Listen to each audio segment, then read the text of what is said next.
Hello, Lifevantage. Shawn, Sioux Falls, South Dakota, presidential consultant coming at you.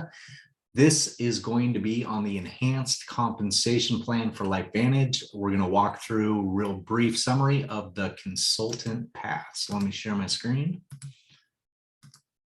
All right, so the ranks in the company go from consultant and consultant 1 up to presidential consultant or PC1. You can see the different ranks there. There's going to be 4 different levels really of consultant, and then consultant 1, 2, and 3. We've got senior consultants, 3 ranks there. Managing consultant, another 3 ranks. Executive consultant has 4 levels, and then presidential consultant at the top. Personal purchase cap. So qualifying for different areas of the compensation plan, a portion can be counted on your personal purchases, but you can see across the board, regardless what rank, 150 of your personal orders can count towards these different bonuses, and also the sales volume requirement. So that second line after personal purchase is the sales volume requirement for you to get paid at a specific rank. Again, the personal purchase portion can count towards that, but you don't have to have any personal purchase requirement there. So the sales requirement, you can see starting at C1, consultant 1 is 150. That can be your personal orders and any of your personally enrolled customers, the volume that they're ordering, and it can be comprised totally of the customer side. It's going to go up to 200 at consultant 2, 250 at consultant 3. Then it's going to stay at 300 for the rest of the ranks, senior consultant 1 up through presidential consultant 1. So that 300 that you're seeing at senior consultant 1 up through presidential consultant, again, it can be a combination of your personal orders up to a max of 150, and then it's going to be offset with the rest of the volume that you acquire from personally enrolled customers. Group sales volume. So that is the amount of volume that you and your customers are doing, and then any consultants that are underneath you and their groups as well is all added together for group sales volume. You can see at consultant 2, that's really the first rank requiring it. You're going to need 500 there. Consultant 3, 1,000. Then getting into the senior consultant ranks, consultant 1 is 2,000, senior consultant 2, 3,500, 6,000 for senior consultant 3. Then moving into the management consulting area, you've got MC1s at 10,000, MC2 at 20,000, MC3 at 40,000.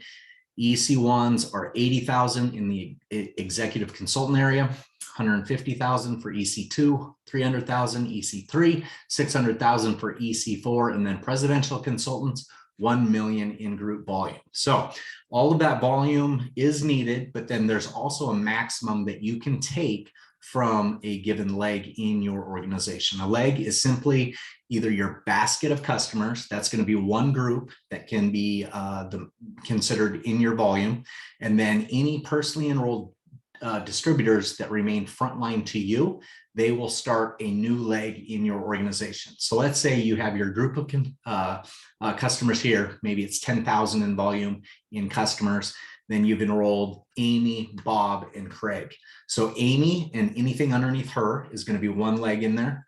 Bob, anything under Bob is going to be there as a second leg, and then a third leg will be Craig and his volume. And then again, outside of all 3 of those, you have your bucket of customers that you've enrolled that counts as volume as well too. So the maximum volume rule that you see on that last row is just the maximum amount you can take from any one of those 4 areas that I just described.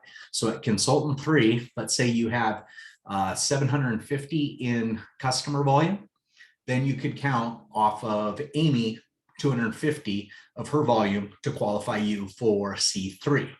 Moving into SC1, similar thing, 75% can be taken from that maximum volume rule out of the 2,000.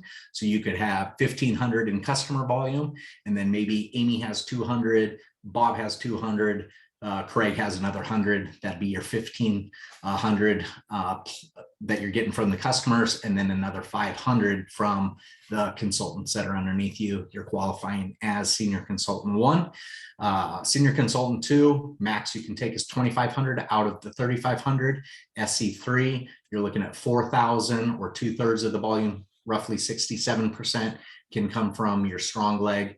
Moving into the MC1, at 10,000, 60% can be taken from one strong leg. The rest has to come from outside. So in the examples again that I was giving you, let's say Amy's leg has 8,000 total in it.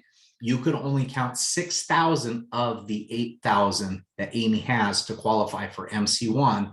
The rest would have to come from your customer bucket, Bob's leg, Craig's leg. Okay, you can only take out of the 8,000 that Amy has for you to qualify for MC1. You can only count 6,000 of that.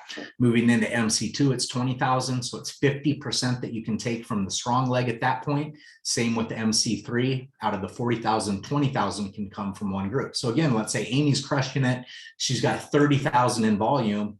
You've got 10,000 in customer volume, and then 10,000 under Bob and Craig. So the 10,000s are fine because they haven't met that maximum volume rule. But if Amy's at 30,000 and you're trying to qualify for MC3, you can only count 20,000 of her 30,000 in volume for MC3. Same 50% max at EC1, the executive consultant, and then 67,500 can come from your strong leg in EC2, 135,000 from the strong leg in EC3. EC4 is at 270,000, and then again 45% you can take from your strong leg to qualify as presidential consultant. Hope that gives you a little bit of clarity on the consultant path and the different ranks that we have inside of LifeVantage.